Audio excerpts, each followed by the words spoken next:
Hello students, कैसे हैं आप सभी लोग। मैं हूं Pooja Singh and welcome back to my channel accounting master class. And this is the 37th lecture on the subject business studies. And इस टाइम हम लोग पढ़ रहे हैं अबाउट फाइनेंशियल मार्केट। तो चलिए एक बार शॉर्ट में देख लेते हैं कि जो हमारा लास्ट लेक्चर था फाइनेंशियल मार्केट पे, उसमें हमने कौन कौन से टॉपिक डिस्कस किए थे। तो जो लास्ट लेक्चर था लेक्चर 36, उसमें हमने ये सारे टॉपिक जो आपको स्क्रीन पे इस टाइम दिख रहे हैं, ये सारे ही टॉपिक हमने डिटेल में लास्ट लेक्चर में डिस्कस किए हैं। हमने समझा था लास्ट लेक्चर में कि फाइनेंशियल मार्केट क्या है, फाइनेंशियल सिस्टम क्या है, फंक्शंस ऑफ फाइनेंशियल मार्केट का रोल क्या है, इसका फंक्शन क्या है। और उसके बाद हमने पढ़ा था टाइप्स ऑफ फाइनेंशियल मार्केट। तो हमने देखा था कि अगर जो फाइनेंशियल इंस्ट्रूमेंट्स हैं उनकी मेच्योरिटी के बेसिस पे डिवाइड किया जाए तो फाइनेंशियल मार्केट दो टाइप के होते हैं। कौन कौन से? Money market and capital market. ठीक है। एंड कैपिटल मार्केट को फर्दर दो कैटेगरी में क्लासिफाई किया गया है, primary market and secondary market, जिसको स्टॉक मार्केट भी कहते हैं। ठीक है। तो ये सारे ही टॉपिक हमने डिटेल में लास्ट लेक्चर में डिस्कस किए थे एंड आज हम इसके आगे पढ़ेंगे। ठीक है। वैसे मैं उम्मीद करती हूँ कि आपने लास्ट लेक्चर मेरा देख लिया होगा। नहीं देखा तो कोई बात नहीं, बट कोशिश करिएगा कि इस लेक्चर के बाद जो फाइनेंशियल मार्केट का फर्स्ट पार्ट था यानी लेक्चर 36, वो भी जरूर देखिएगा। ठीक है, क्योंकि वहां बेसिक डिस्कस किया है। और एक सजेशन है कि इन वीडियोस को सीक्वेंस में ही देखें, तभी क्लैरिटी बनेगी। ठीक है। तो चलिए फिर बिना टाइम वेस्ट किए हम जल्दी से आज का लेक्चर स्टार्ट करते हैं। तो ये स्लाइड मैंने आपको लास्ट लेक्चर में दिखाई थी। मैंने बताया था कि फाइनेंशियल इंस्ट्रूमेंट को अगर मेच्योरिटी के बेसिस पे डिवाइड करें तो दो टाइप के फाइनेंशियल मार्केट होते हैं। इनको दो कैटेगरी में क्लासिफाई किया जा सकता है। One is money market, other is capital market. Money market क्या होता है? जब जो फाइनेंशियल इंस्ट्रूमेंट होते हैं उनकी मेच्योरिटी अगर लेस देन 1 ईयर हो, एक साल से कम ड्यूरेशन में अगर फाइनेंशियल इंस्ट्रूमेंट मेच्योर हो रहे हो, ठीक है, तो वो इंस्ट्रूमेंट किसका पार्ट होते हैं? मनी मार्केट का पार्ट होते हैं। या कह लीजिए शॉर्ट टर्म जो फंड की रिक्वायरमेंट होती है ना, वो इस मार्केट से फुलफिल की जाती है, मनी मार्केट से। ठीक है। एंड मनी मार्केट के ये 5 इंस्ट्रूमेंट हैं जो आज हम डिटेल में पढ़ेंगे। ठीक है। इवन आज के लेक्चर में ना हम ये वाला पार्ट, ये मनी मार्केट वाला पार्ट हम आज के लेक्चर में पढ़ेंगे। उसके बाद अगले लेक्चर में मैं आपको ये कैपिटल मार्केट वाला पार्ट अगले लेक्चर में पढ़ाऊंगी। ठीक है। तो आज हम मनी मार्केट पे ही फोकस करेंगे। तो चलिए फिर स्टार्ट करते हैं। तो मनी मार्केट क्या है? शॉर्ट टर्म फंड की रिक्वायरमेंट। अगर किसी बैंक को, गवर्नमेंट को या किसी कंपनी को शॉर्ट टर्म फंड की रिक्वायरमेंट होती है तो वो फुलफिल कहाँ से होती है? मनी मार्केट से। तो money market basically deals in short term fund, short term financial instrument में डील करता है मनी मार्केट। ठीक है। जिनकी मेच्योरिटी क्या होती है? जिनकी मेच्योरिटी होती है अप टू 1 ईयर, यानी एक साल के ड्यूरेशन से पहले उनकी मेच्योरिटी हो जाती है। ठीक है। This is money market. और एक बात और है कि मनी मार्केट इसकी कोई फिजिकल लोकेशन नहीं है। ऐसा नहीं है मनी मार्केट कोई मॉल की तरह है, कोई शॉप की तरह है, या कोई ऑफिस है। ठीक है। वो मनी मार्केट है, ऐसा नहीं है। मनी मार्केट की ऐसी कोई फिजिकल लोकेशन नहीं है जहाँ पे बायर सेलर जाके इंटरेक्ट करते हैं, ट्रेड करते हैं, ऐसा नहीं है। ठीक है। हाँ, इसका ऑफिस है, ठीक है, जहाँ से सारी चीजें ऑपरेट होती है। मनी मार्केट के जितने भी फंक्शंस होते हैं वो ऑपरेट होते हैं ऑन इंटरनेट, ऑन टेलीफोन। ठीक है। मनी मार्केट के जितने भी इंस्ट्रूमेंट होते हैं ये टेलीफोन पे इनकी ट्रेडिंग होती है, इंटरनेट पे होती है। इसकी कोई फिजिकल लोकेशन नहीं है। ठीक है, ये बात ध्यान रखिएगा। तो मनी मार्केट क्या होता है? सेटिस्फाई करता है शॉर्ट टर्म फाइनेंशियल रिक्वायरमेंट, किसी भी बिजनेस की, गवर्नमेंट की, बैंक की। जो शॉर्ट टर्म की जो फाइनेंशियल रिक्वायरमेंट है उसको फुलफिल कौन करता है? Money market. ठीक है। इसमें क्या होता है? जो भी एक्सेस फंड है, जो भी सरप्लस फंड है, ठीक है, वो इसमें टेम्परेरी थोड़े टाइम के लिए इन्वेस्ट किया जा सकता है और उस पर रिटर्न मिलता है। ठीक। मनी मार्केट के इंस्ट्रूमेंट कौन से हैं? 5 मेजर इंस्ट्रूमेंट है मनी मार्केट के। कौन से? सबसे पहला है ट्रेजरी बिल, दूसरा क्या है? कॉमर्शियल पेपर, तीसरा क्या है? कॉल मनी, चौथा है सर्टिफिकेट ऑफ डिपॉजिट एंड पांचवा है कॉमर्शियल बिल। ठीक है। तो ये 5 मेजर मनी मार्केट के इंस्ट्रूमेंट हैं जो आज के लेक्चर में हम डिटेल में पढ़ेंगे। ठीक है। और ये इंस्ट्रूमेंट इतने मतलब इंपॉर्टेंट है कि ठीक है, अगर आप अभी क्लास 12th में हैं या ग्रेजुएशन मास्टर्स कर रहे हैं तो अभी तो जरूरत है ही, बट आगे चल के अगर आप कॉम्पिटेटिव एग्जाम की तैयारी करेंगे या कोई कॉम्पिटेटिव एग्जाम देते हैं तो उसमें भी इन इंस्ट्रूमेंट के बारे में बहुत क्वेश्चन पूछे जाते हैं। ठीक है। मेरी एक 1000 एमसीक्यू की सीरीज है, उसमें मैंने एमसीक्यू डिस्कस किए हैं। तो मतलब उसमें मैंने एग्जाम में जो आए हुए क्वेश्चंस हैं उन्हीं को डिस्कस किया है। तो मैंने देखा है कि इतने क्वेश्चन पूछे जाते हैं मनी मार्केट के इंस्ट्रूमेंट से रिलेटेड, उनके फीचर से रिलेटेड बहुत क्वेश्चन आते हैं। तो वो ध्यान से समझिएगा। ठीक है। चलिए आगे बढ़ते हैं। अच्छा, major participants of money market. Money market के पार्टिसिपेंट्स कौन होते हैं? ठीक है। तो मनी मार्केट में हम इंडिविजुअल पार्टिसिपेंट नहीं होते हैं, हम नहीं पार्टिसिपेट करते हैं, we can not trade in money market. इसके पार्टिसिपेंट्स कौन होते हैं? आरबीआई हुआ, reserve bank of India, commercial bank हुआ, एलआईसी हुआ, life insurance corporation of India, या जीआईसी हुआ, या एनबीएफसीज। एनबीएफसीज क्या होते हैं? नॉन बैंकिंग फाइनेंशियल कंपनीज, ठीक है, या स्टेट गवर्नमेंट हुआ, या बड़ी कॉर्पोरेट हाउसेज जो हुए, या म्यूचुअल फंड हुए, ये सब मनी मार्केट के पार्टिसिपेंट्स हैं, ठीक है। हम इंडिविजुअल मनी मार्केट में ट्रेड नहीं करते हैं, बट एक कंडीशन में करते हैं, वो मैं अभी आपको आगे बताऊंगी, ठीक है। तो दिस इज मनी मार्केट, ये था पूरा मनी मार्केट। आई होप आपको अच्छे समझ में आ गया होगा। तो अगर मनी मार्केट समझ में आ गया है तो जल्दी से इसके फीचर्स देख लेते हैं, ठीक है।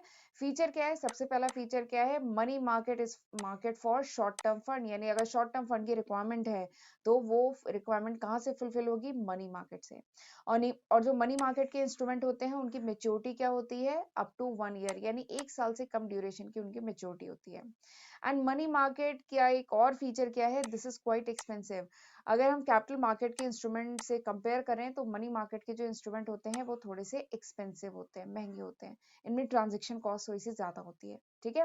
And it is highly liquid, obviously highly liquid होगा, ठीक है। It can be easily converted into cash, इसको कैश में इजिली कन्वर्ट कर सकते हैं कम ड्यूरेशन, क्योंकि ये बहुत शॉर्ट ड्यूरेशन के लिए इशू किए जाते हैं ना, ठीक है। शॉर्ट टर्म फंड की रिक्वायरमेंट को फुलफिल करता है, शॉर्ट ड्यूरेशन के लिए इशू किए जाते हैं, तो इनकी लिक्विडिटी क्या होती है? हाई होती है, ठीक है। और इनमें रिस्क भी कम होता है, लेस रिस्की होते हैं, क्योंकि कम ड्यूरेशन के लिए इशू किए जा रहे हैं तो रिस्की भी कम है। जो लंबे ड्यूरेशन के लिए अगर इशू किए जाते हैं, तो सपोज करिए किसी कंपनी ने कोई शेयर इशू किया है, एग्जाम्पल लेते हैं, कोई कंपनी ने कोई शेयर इशू किया है, ठीक है, और वो सपोज करिए हमने मतलब लॉन्ग टर्म के पर्पज से वो शेयर में इन्वेस्टमेंट किया है, ठीक है, हम उस शेयर को 2 साल 3 साल रखने वाले हैं, ठीक है। तो अब वो 2 साल 3 साल में सपोज करिए कंपनी की परफॉर्मेंस पुअर हो गई, या कंपनी में कोई फ्रॉड हो गया, स्कैम हो गया, कोई भी प्रॉब्लम हो गई, तो there is a risk. Long term investment में there is always some risk involve, क्योंकि अच्छी से अच्छी कंपनी में प्रॉब्लम आ सकती है, ठीक है। हम एग्जाम्पल देख चुके हैं पास्ट में। सत्यम एक बहुत बड़ी, सत्यम का स्कैम आपको पता ही होगा। सत्यम एक बहुत बड़ी टॉप 5 आईटी कंपनीज में आता था, ठीक है। इवन वो निफ्टी में जो 50 कंपनीज होती थी, सत्यम उसमें था, लिस्टेड था, लेकिन सत्यम में इतना बड़ा स्कैम हो गया, ठीक है। तो अगर लॉन्ग टर्म इन्वेस्टमेंट के लिए कहीं पे भी देख रहे हैं ना, तो इट इज मोर रिस्की। जबकि जो मनी मार्केट है वो शॉर्ट टर्म क्योंकि इंस्ट्रूमेंट में डील करता है, इसलिए ये क्या होता है? लेस रिस्की, ठीक है। आपका पैसा केवल 14 दिन के लिए, आपका पैसा नहीं, इंडिविजुअल नहीं इन्वेस्ट कर सकता है। मतलब जो बिजनेस हाउस या बैंक से इसमें ट्रांजेक्शन करते हैं, तो इसमें 1 दिन के लिए भी होते हैं ट्रांजेक्शन, 1 दिन के लिए भी पैसे बोरो किए जाते हैं, 14 दिन के लिए किए जाते हैं, 7 दिन के लिए किए जाते हैं। तो ये कम ड्यूरेशन के लिए होता है, इसलिए लेस रिस्की होता है, ठीक है। अगला फीचर क्या है कि इसमें जो एक्सपेक्टेड रिटर्न होता है ना, वो कम होता है, लेस होता है। क्यों लेस होता है? ये भी ऑब्वियस सा रीजन है, क्योंकि यहाँ पे ड्यूरेशन कम है ना। कम देर के लिए अगर आप पैसा इन्वेस्ट करेंगे, ठीक है, कम ड्यूरेशन के लिए फंड इन्वेस्ट करेंगे, तो क्या होगा? उस पर रिटर्न भी तो कम होगा। जितने लंबे ड्यूरेशन के लिए आप फंड इन्वेस्ट करेंगे, जितने लंबे ड्यूरेशन के लिए आप कंपनीज को या बैंक को फंड देंगे, उतना लंबा रिटर्न मिलेगा। एफडी लंबे समय के लिए करा लीजिए, अच्छा रिटर्न मिलेगा, पर rate of return is fix. जैसे एफडी की अगर बात करें, रेट ऑफ रिटर्न तो फिक्स होता है, बस लंबे समय के लिए अगर इन्वेस्ट किया है तो उस पे जो अमाउंट आएगा, मेच्योरिटी पे जो अमाउंट मिलेगा, वो थोड़ा ज्यादा मिलेगा, ठीक है। बट ये मनी मार्केट जो है, क्योंकि इसका ड्यूरेशन कम होता है, तो यहाँ पे जो रिटर्न आता है दैट इज ऑल्सो लेस, वो भी लेस होता है, ठीक है। तो ये है different features of money market, right. अच्छा, एक करेक्शन है। एक्चुअली ये जो करेक्शन है ये रिजल्ट है। एक्चुअली बैक टू बैक मैं आजकल, क्योंकि आप लोगों के एग्जाम चल रहे हैं, तो मेरी कोशिश है कि मैं ज्यादा से ज्यादा टॉपिक, ज्यादा से ज्यादा सब्जेक्ट कवर करा सकूं, ठीक है। इसीलिए अभी मैंने कल ही प्रिंसिपल्स ऑफ मैनेजमेंट, ये जो सब्जेक्ट है प्रिंसिपल्स ऑफ मैनेजमेंट, जो बीबीए में भी है, बीसीए में भी है, एमबीए वाले भी ये पेपर पढ़ते हैं, बीकॉम में भी एक पेपर रहता है प्रिंसिपल्स ऑफ मैनेजमेंट, ठीक है। अभी मैंने कल ही ये पेपर कंप्लीट किया है। तो वही बैक टू बैक मैं कई लेक्चर रिकॉर्ड कर रही हूँ, तो उसी का इम्पैक्ट था कि अभी मैं लास्ट लेक्चर जो मेरा है फाइनेंशियल मार्केट पे, जो पहला लेक्चर है, वो मैं ऐसे ही सुन रही थी, तो मैंने देखा कि मैंने वहां पे मैं बता रही थी एनएफओ एंड आईपीओ के बारे में बता रही थी। तो एनएफओ तो हम जानते हैं, एनएफओ क्या होता है? जब म्यूचुअल फंड कंपनीज पहली बार जब म्यूचुअल फंड को लॉन्च करती हैं, कोई म्यूचुअल फंड जब पहली बार मार्केट में आता है ना, ठीक है, तो पहली बार जब उन यूनिट्स को इशू किया जाता है, तो उनको कहते हैं एनएफओ, न्यू फंड ऑफर। जैसे अभी अभी रिसेंटली कुछ टाइम पहले एसबीआई का एनएफओ आया हुआ था, ठीक है, तो दैट इज एनएफओ। और फिर उसके बाद मैंने आपको आईपीओ बताया था, लेकिन आईपीओ क्योंकि एनएफओ के तुरंत बाद बता रही थी, तो आईपीओ को फुल फॉर्म मैंने बता दिया, न्यू पब्लिक ऑफर, ठीक है। जबकि ये तो आई है ना, this is initial public offer, ठीक है। तो ये थोड़ा सा करेक्शन करिएगा, ये इम्पैक्ट है क्योंकि मैं back to back 2-3 lecture record daily आजकल कर रही हूँ, तो वो मेरा दूसरा लेक्चर था बैक टू बैक। तो मेरे मुंह से गलती से न्यू पब्लिक ऑफर निकल गया, ठीक है। It's not new public offer, it's initial public offer. ये आई है ना, तो इनिशियल है, ठीक है। ये एन थोड़े ना है, ठीक है। तो ये आई है। तो आईपीओ क्या होता है, जब भी कोई कंपनी शेयर इशू करती है फॉर फर्स्ट टाइम, तो वो आईपीओ के थ्रू करती है, ठीक है। एनएफओ म्यूचुअल फंड कंपनीज जो होती हैं, जब म्यूचुअल फंड पहली बार आती है, तो दैट इज एनएफओ। तो ये थोड़ा सा करेक्शन करिएगा लास्ट लेक्चर में। इट्स आईपीओ यानी initial public offer, not new public offer, ठीक है। तो ये करेक्शन है। चलिए आगे बढ़ते हैं। अच्छा, अब मनी मार्केट के इंस्ट्रूमेंट मैंने बताया, तो ये 5 इंस्ट्रूमेंट हैं, ठीक है। ये 5 इंस्ट्रूमेंट हैं, इनके नाम मैंने अभी अभी आपको थोड़ी देर पहले बताए हैं। तो ये 5 इंस्ट्रूमेंट को अब हमें डिटेल में पढ़ना है। तो चलिए जल्दी से स्टार्ट करते हैं। तो हमारा पहला इंस्ट्रूमेंट क्या है मनी मार्केट का? मनी मार्केट का पहला इंस्ट्रूमेंट है ट्रेजरी बिल, जिसको टी बिल भी कहते हैं शॉर्ट में, ठीक है। ये क्या है? Treasury bill. तो ट्रेजरी बिल क्या है? ये एक इंस्ट्रूमेंट है of short term borrowing. Short term के लिए फंड बोरो करने के लिए ये एक इंस्ट्रूमेंट है। जो कौन इशू करता है? RBI, reserve bank of India. RBI issue करती है on behalf of Indian government. Indian government को अगर शॉर्ट ड्यूरेशन के लिए फंड की रिक्वायरमेंट है, तो आरबीआई इशू करती है on behalf of Indian government. क्या इशू करती है? ट्रेजरी बिल, ठीक है। एंड ट्रेजरी बिल को जीरो कूपन बॉन्ड भी कहते हैं। ये जो ट्रेजरी बिल है, इसको जीरो कूपन बॉन्ड भी कहते हैं, ठीक है। जीरो कूपन मतलब क्या है? No interest. ये जो ट्रेजरी बिल है, इसको जीरो कूपन बॉन्ड भी कहते हैं, यानी इस बॉन्ड पे देयर इज नो इंटरेस्ट, कोई इंटरेस्ट नहीं है, ठीक है। फिर आप सोच रहे होंगे कि अगर कोई इंटरेस्ट नहीं है, तो इसमें फिर जिसने भी इन्वेस्ट किया है उसको अर्निंग कैसे होगी, उसको रिटर्न कैसे मिलेगा? तो ये जीरो कूपन बॉन्ड है, ठीक है। यहाँ पे इंटरेस्ट नहीं होता है, बट यहाँ पे दूसरे तरीके से रिटर्न मिलता है।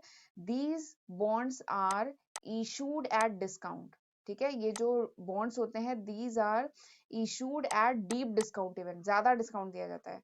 These bonds are issued at deep discount and redeem at par, ठीक है। Discount and redeem at par. ये जो बॉन्ड होते हैं, इनको इशू किया जाता है डीप डिस्काउंट पे एंड रिडीम किया जाता है एट पार। इसका क्या मतलब है कि जैसे एग्जांपल लेते हैं, ये जो बॉन्ड है, किसी सपोज करिए किसी कॉर्पोरेट हाउस ने इस बॉन्ड को खरीदा है, ठीक है।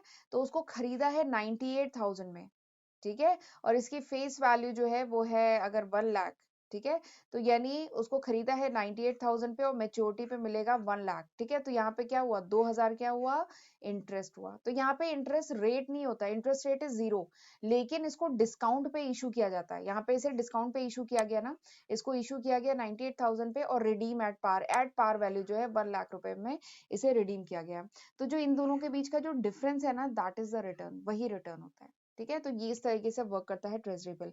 Issued at deep discount and redeem at par, ये लाइन बहुत इंपॉर्टेंट है। Issued at deep discount and redeem at par, ठीक। And this is issued in form of, अगला फीचर क्या है? This is issued in form of promissory note. ये promissory note के form में इशू किया जाता है। प्रोमिसरी नोट का मतलब क्या होता है कि वो फाइनेंशियल इंस्ट्रूमेंट जहां पे ये रिटर्न होता है, जहां पे ये देखिए वर्ड क्या है? प्रोमिसरी, यानी जहां पे प्रॉमिस किया जा रहा हो, ठीक है। जहाँ पे एक पार्टी जो है वो प्रॉमिस करती है कि वो जो भी अमाउंट है वो पे करेगी दूसरी पार्टी को ऑन फ्यूचर, और वो डेफिनेट सम ऑफ अमाउंट, जो भी अमाउंट है इतना अमाउंट पे करेगी इतनी फ्यूचर तारीख को, ठीक है। तो ये एक प्रोमिसरी नोट के फॉर्म में इशू किया जाता है, ठीक है। And this is highly liquid. ये जो ट्रेजरी बिल होता है ये हाईली लिक्विड होता है, और यहाँ पे हाईली लिक्विड होता है क्योंकि शॉर्ट ड्यूरेशन के लिए होता है। एंड यहाँ पे क्या है? एश्योर्ड यील्ड है। जो भी रिटर्न है that is assured, that is मतलब फिक्स, कोई फ्रॉड वगैरह नहीं होगा, ठीक है। यहाँ पे रिस्क बहुत कम है, निग्लिजिबल रिस्क है यहाँ पे। क्यों निग्लिजिबल रिस्क है? क्योंकि पीछे कौन खड़ा है? आरबीआई। ये कौन इशू कर रहा है? आरबीआई इशू कर रही है ना। और आरबीआई किसके बिहाफ में इशू कर रही है? गवर्नमेंट के बिहाफ में। तो गवर्नमेंट की चीजें तो रिस्की कैसे होंगी? नहीं होंगी ना। तो इसका जो रिस्क है दैट इज निग्लिजिबल, क्योंकि इसे आरबीआई इशू कर रही है। आरबीआई क्या है? Central bank of India. तो यहाँ पे तो डिफॉल्ट का कोई चांस ही नहीं है कि कोई डिफॉल्ट हो जाए, कोई फ्रॉड हो जाए, कोई रिस्क हो, ठीक है। यहाँ पे तो पैसा रिटर्न एश्योर्ड मिलेगा ही, ठीक है। और ये ट्रेजरी बिल जो होते हैं, इनका मेच्योरिटी पीरियड क्या होता है? ये 14 दिन से लेके 364 डेज के ट्रेजरी बिल होते हैं, ठीक है। 14 दिन का भी ट्रेजरी बिल होता है, 364 डेज तक का हो सकता है, और इसके बीच में और भी कुछ डेज होते हैं जिनके ट्रेजरी बिल इशू किए जाते हैं, ठीक है। फिर इसके बाद देखिए मैंने पॉइंट वही लिखा है जो अभी मैंने थोड़ी देर पहले डिस्कस किया कि they are issued at a price less than face value, यानी फेस वैल्यू से कम प्राइस पे इशू किया जाता है, यानी डिस्काउंट पे इशू किया जाता है और रिडीम किया जाता है एट पार, ठीक है। तो दिस इज ट्रेजरी बिल, यही होता है ट्रेजरी बिल। आई होप आपको समझ में आ गया होगा। कॉम्पिटेटिव एग्जाम में इससे बहुत पूछा जाता है, इसके फीचर्स मतलब पूछे जा सकते हैं, इसके कुछ फीचर बताए जाएंगे और आपको पूछा जाएगा कि इसमें से बताइए कौन सा मनी मार्केट का इंस्ट्रूमेंट है, ये कॉमर्शियल पेपर है, सर्टिफिकेट ऑफ डिपॉजिट है कि ट्रेजरी बिल है। ठीक है, तो इसका थोड़ा सा ध्यान रखिएगा। तो दिस इज ट्रेजरी बिल। अच्छा, एक पॉइंट इसमें और है कि इसका जो मिनिमम अमाउंट जो ट्रेजरी बिल में इन्वेस्ट कर सकते हैं दैट इज 25,000।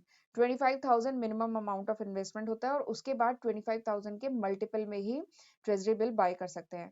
यानी 25,000, फिर 50,000, 75,000, 1 लाख, ठीक है, 125, ऐसे ये 25,000 के मल्टीपल में ही इशू किए जाते हैं। ठीक है, तो दिस इज ट्रेजरी बिल। चलिए आगे बढ़ते हैं। अब मैं आपको बताती हूँ कॉमर्शियल पेपर। दूसरा जो इंस्ट्रूमेंट है मनी मार्केट का that is commercial paper.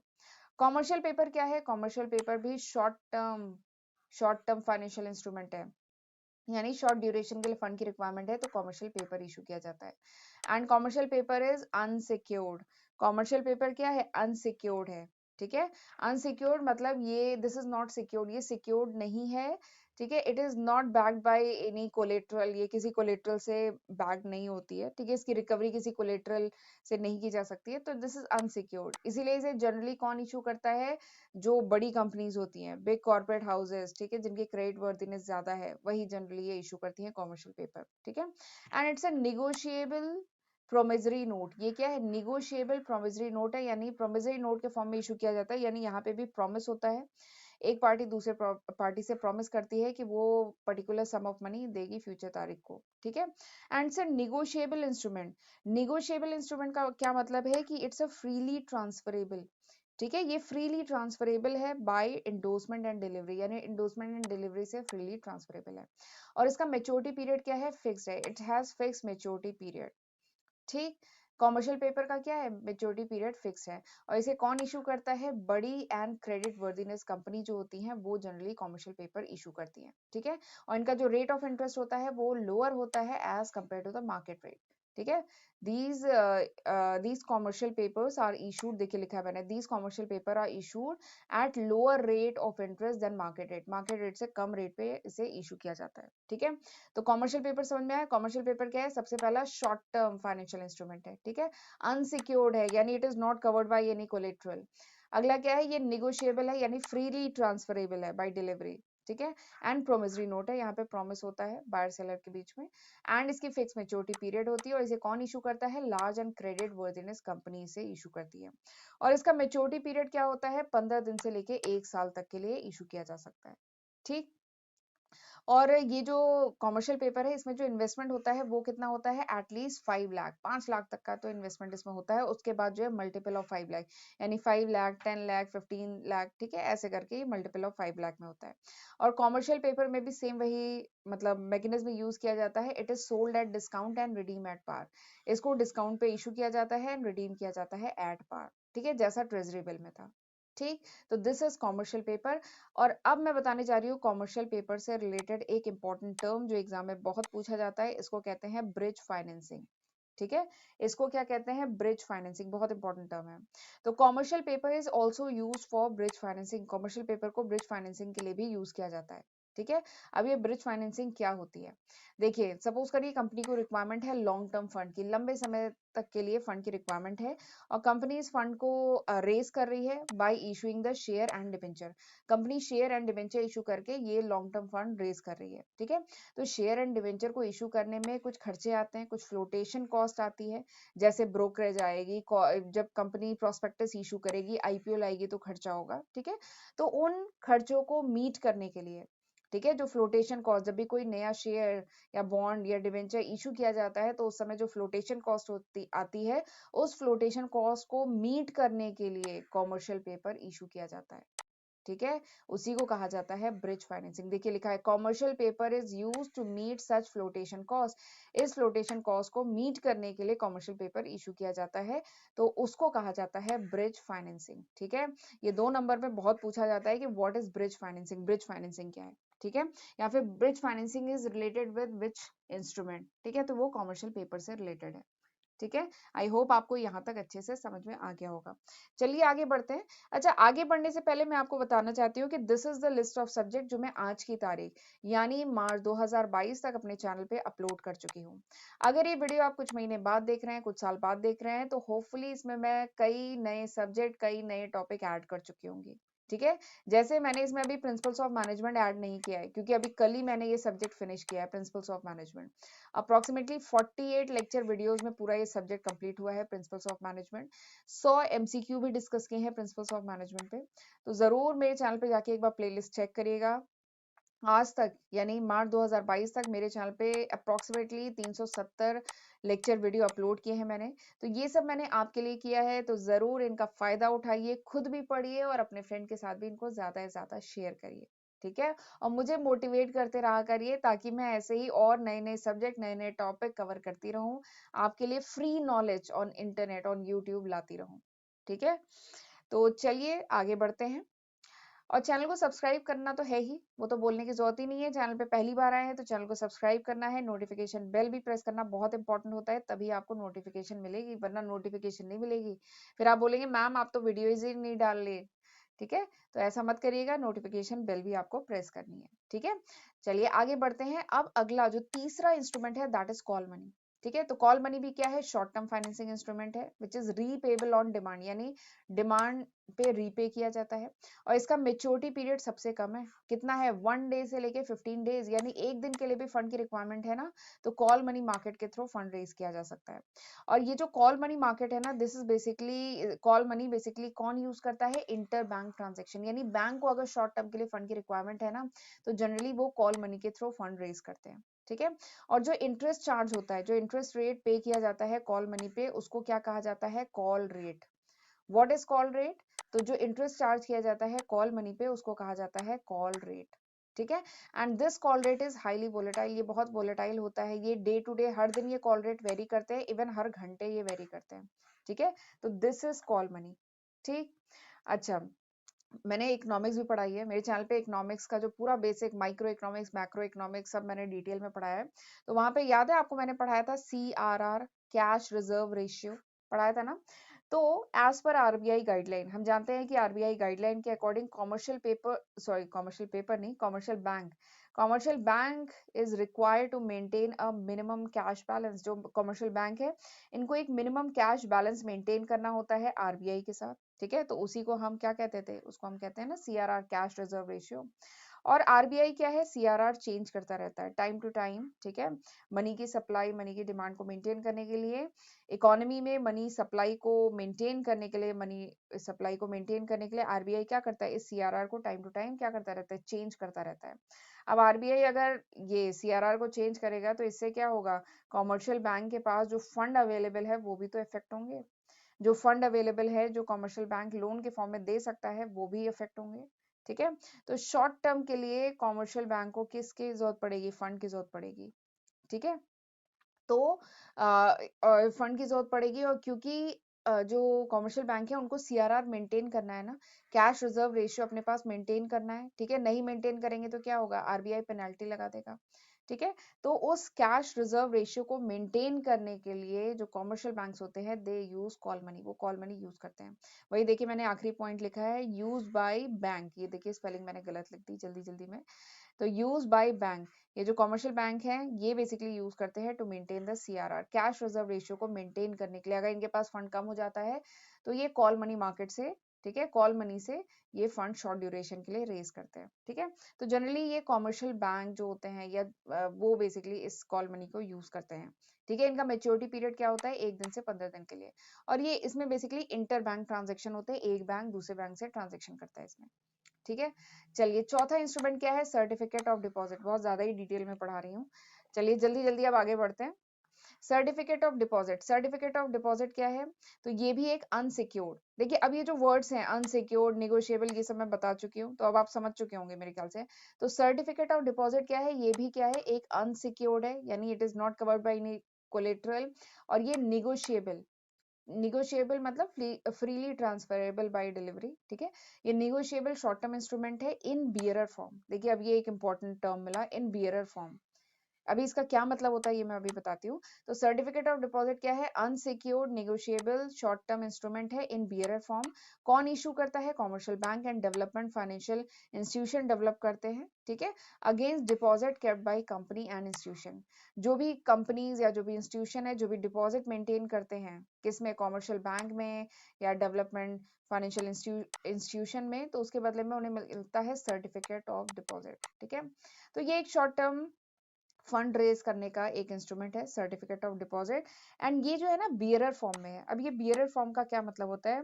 Bearer form मतलब कि कह लीजिए जो सिक्योरिटीज होती हैं which is payable only to a person who possess that certificate, इसको कहते हैं बियरर फॉर्म। यानी वो सिक्योरिटीज जो जिसका पैसा केवल उसी को मिलेगा जिसके पास वो सर्टिफिकेट है, ठीक है, उसको कहते हैं बियरर फॉर्म।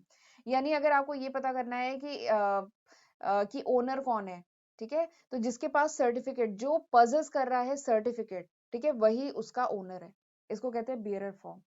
यानी one must only possess the instrument as a proof of ownership. यानी अगर हमें प्रूफ करना है कि हम इसके ओनर है, तो हमारे पास अगर सर्टिफिकेट है तो हम ओनर है, ठीक है, तो उसी को कहा जाता है बियरर फॉर्म। तो ये जो सर्टिफिकेट ऑफ डिपॉजिट है this is in bearer form, ये बियरर फॉर्म होता है। इसका मतलब क्या है? जिसके पास वो सर्टिफिकेट है वो उसका ओनर है। तो यानी यहाँ पे सर्टिफिकेट को बहुत ध्यान से रखने की जरूरत है ना। यहाँ पे सर्टिफिकेट पे ऐसा कोई नाम नहीं लिखा रहता है, ठीक है, ये बियरर फॉर्म में होता है।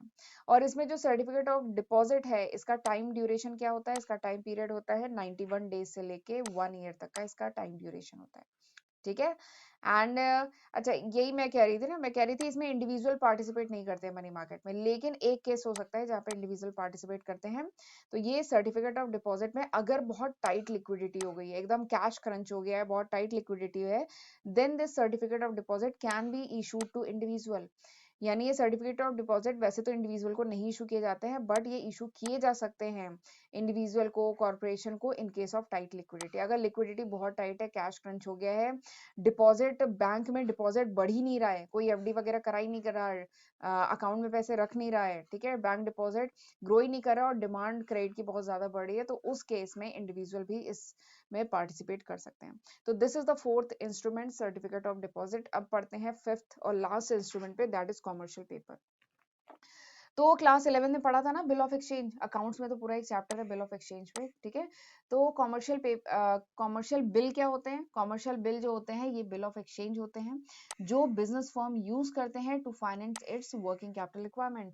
जो वर्किंग कैपिटल की रिक्वायरमेंट है, ठीक है, जो शॉर्ट ड्यूरेशन के लिए फंड की रिक्वायरमेंट है बिजनेस हाउसेस की, उसको फाइनेंस करने के लिए ये जो बिल ऑफ एक्सचेंज है इन्हें यूज किया जाता है, इन कॉमर्शियल बिल को यूज किया जाता है, ठीक है।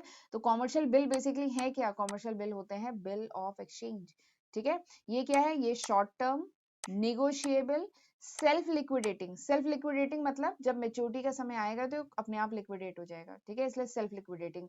तो ये short term negotiable self liquidating है which is use to finance the credit sale. यानी क्रेडिट पे अगर कोई फर्म है उसने क्रेडिट पे सेल किया है, ये देखिए सेलर है, ठीक है, इसने ये सेलर है, इसने क्रेडिट पे कुछ सेल किया है, ठीक है। तो सेलर है, क्रेडिट पे सेल किया है, तो सपोज करिए 1 महीने बाद पेमेंट आना है, ठीक है। तो इस ड्यूरेशन में जो फंड की रिक्वायरमेंट होगी उसको फाइनेंस करने के लिए कॉमर्शियल बिल यूज किया जाता है, ठीक है। वो सेलर हो गया और ये हो गया मिस्टर बायर, ठीक है। तो दिस इज कॉमर्शियल बिल, इसी को कॉमर्शियल बिल कहते हैं। देखिए जब भी कोई गुड सोल्ड किया जाता है, ये जो सेलर है इसने जो भी गुड सोल्ड किए हैं क्रेडिट पे अगर सोल्ड किए हैं, तब उस केस में क्या है, बायर जो होता है, ये जो मिस्टर बायर है, इनको क्या होगा, पेमेंट करना होगा on specific date in future. Future में सपोज करिए 20 मार्च तक इनको पेमेंट करना है। आज कितनी तारीख है? आज है 8 मार्च, ठीक है। इनको 20 मार्च तक पेमेंट करना है। तो सेलर जो है या तो वेट कर सकता है, ठीक है, सेलर जो है, ये जो मिस्टर सेलर है, या तो ये 20 मार्च तक वेट कर ले, ठीक है, स्पेसिफाइड डेट तक वेट कर ले, या फिर ये यूज कर सकते हैं बिल ऑफ एक्सचेंज। ये बिल ऑफ एक्सचेंज को यूज कर सकते हैं, ठीक है। ये जो सेलर होता है ये कौन होता है? He is the drawer of bill. ये क्या होता है? He is the drawer of the bill. ये बिल के ड्रॉअर होते हैं। और ये जो बायर होते हैं ये कौन से होते हैं? ये होते हैं ड्रॉई, DRAWEE। ये क्या होते हैं? ड्रॉई होते हैं। और जब ये बिल को एक्सेप्ट कर लेते हैं, ये जो बायर होता है जब ये बिल को एक्सेप्ट कर लेते हैं, तब ये जो बिल हो जाता है ये क्या हो जाता है? मार्केटेबल इंस्ट्रूमेंट बन जाता है। और तब ये बिल क्या बन जाता है? Trade bill. ये बिल क्या बन जाता है? Trade bill. ये देखिए मैंने यहाँ पे लिखा भी हुआ है, ऑन बीइंग एक्सेप्टेड, ये देखिए जब ये जो बायर है जब ये इस बिल को एक्सेप्ट कर लेता है तब ये बिल क्या बन जाता है, ये मार्केटेबल इंस्ट्रूमेंट बन जाता है, ये क्या बन जाता है, ट्रेड बिल। ठीक है, ये भी पूछा जाता है व्हाट इज ट्रेड बिल। ठीक है, and if this trade bill is accepted by commercial bank, और अगर ये trade bill commercial bank accept करता है तो ये क्या बन जाता है, कॉमर्शियल बिल। समझ में आया? तो कॉमर्शियल बिल बेसिकली क्या है, ये बिल ऑफ एक्सचेंज ही है। कॉमर्शियल बिल क्या है, बिल ऑफ एक्सचेंज ही है। जब इस बिल ऑफ एक्सचेंज को कौन एक्सेप्ट करता है, ये बायर एक्सेप्ट कर लेता है तो ये बन जाता है ट्रेड बिल, और जब इसको कॉमर्शियल बैंक एक्सेप्ट करते हैं then it become commercial bill. ठीक है, अब एक चीज और है, दे कैन बी, ये जो बिल है commercial bill, it could be discounted with a bank even before the due date. Suppose करिए आज है 8 मार्च, ठीक है, और ये जो कॉमर्शियल ये जो सेलर है, ठीक है, सपोज करिए इसको अर्जेंट में फंड की रिक्वायरमेंट है, और ये जो बिल है इसकी मेच्योरिटी होगी 20 मार्च, यानी फ्यूचर में 20 मार्च को ये जो बायर है इसको पैसा देगा। ठीक है, बट अगर इस सेलर को अभी अर्जेंट में फंड की रिक्वायरमेंट है देन ये जो सेलर है डिस्काउंट कर सकता है इस बिल को with a bank before maturity, before due date, before maturity से डिस्काउंट कर सकता है। ठीक है, अगर इसे फंड की रिक्वायरमेंट है तो उस केस में ये कॉमर्शियल बैंक के पास जाएगा और इस बिल को डिस्काउंट करेगा। बट सपोज करिए ये जो बिल है वो 1 लाख का, एग्जाम्पल लेते हैं, ये जो बिल है वो 1 लाख का है। ठीक है, तो ये जो कॉमर्शियल बैंक है क्या इसको 1 लाख के 1 लाख रुपए पूरे देगा, नहीं। वो क्या करेगा यहाँ पे, वो मतलब कह लीजिए चार्ज करता है, ये जो कॉमर्शियल बैंक है चार्ज करता है, तो उसी को डिस्काउंट कहा जाता है। There is a difference between amount of bill, जो बिल का अमाउंट है, एंड जो अमाउंट बैंक पे करेगा बिफोर मेच्योरिटी, मेच्योरिटी से पहले जो बैंक जो अमाउंट पे करेगा उसमें डिफरेंस होता है और उसी को कहते हैं डिस्काउंट। ठीक है, डिस्काउंटिंग ऑफ बिल आपने पढ़ा था ना, तो उसी को कहते हैं डिस्काउंट। ठीक है, तो दिस इज कॉमर्शियल बिल, तो यही है कॉमर्शियल बिल। बार बार मेरे मुंह से कॉमर्शियल बैंक निकल रहा है। ठीक है, तो इट्स अ कॉमर्शियल बिल, तो यही है पांचवा financial instrument of money market, that is commercial bill. ठीक है, तो चलिए एक बार शॉर्ट में देख लेते हैं कि आज हमने क्या पढ़ा। तो आज हमने सबसे पहले पढ़ा about money market, money market के बारे में देखा, इसके मेजर जो पार्टिसिपेंट्स हैं वो देखे, फीचर्स देखे एंड इंस्ट्रूमेंट देखे, और ये 5 इंस्ट्रूमेंट बहुत बहुत इंपॉर्टेंट है, इसको मार्क कर लीजिए, दिस इज वेरी इंपॉर्टेंट। आपके मतलब कॉम्पिटेटिव एग्जाम में तो बहुत क्वेश्चन आते हैं, प्लस आपके ग्रेजुएशन मास्टर्स और क्लास 12th में भी है ये सिलेबस में। ठीक है, तो वहां पर तो पूछे ही जाते हैं, तो आपको सारे फीचर इसके पता होने चाहिए। ठीक है, तो this was all about today's lecture, ये था पूरा आज के लेक्चर का कंटेंट। आई होप आपको अच्छे से समझ में आया होगा। प्लीज मुझे कमेंट सेक्शन में जरूर बताया करिए कि हाउ वाज दिस लेक्चर, ये लेक्चर कैसा था, और मुझे ये भी जरूर बताया करिए कि आप किस कोर्स के हैं, आप बीबीए कर रहे हैं, बीकॉम कर रहे हैं, मास्टर्स कर रहे हैं, या कॉम्पिटेटिव एग्जाम की तैयारी कर रहे हैं, क्योंकि इससे मुझे हेल्प मिलती है, मुझे आइडिया लगता है कि जो मेरे स्टूडेंट हैं वो कौन से कोर्स के हैं, तो उसी के अकॉर्डिंग फिर मैं आगे मतलब अपने जो लेक्चर्स हैं वो प्लान कर पाऊंगी। और थोड़ा सा ये भी बताया करिए कि आप किस स्टेट के हैं, किस सिटी के हैं, तो इससे मुझे भी थोड़ा आइडिया लगता है कि मेरे बच्चे कहाँ कहाँ हैं। ठीक है, चलिए, मैं ग्रेटर नोएडा में हूँ, तो मैं जानना चाहती हूँ कि ऑल ओवर इंडिया में कहाँ कहाँ बच्चों को पढ़ा रही हूँ, इंडिया के बाहर के भी बच्चे हैं। ठीक है, तो चलिए, this was all about today's lecture, ये था पूरा आज के लेक्चर का कंटेंट। आई होप आपको समझ में आया होगा। चलिए फिर मिलते हैं अगले लेक्चर में, अगले लेक्चर में मैं पढ़ाऊंगी अबाउट कैपिटल मार्केट। ठीक है, तो तब तक अपना ध्यान रखिएगा, गॉड ब्लेस यू।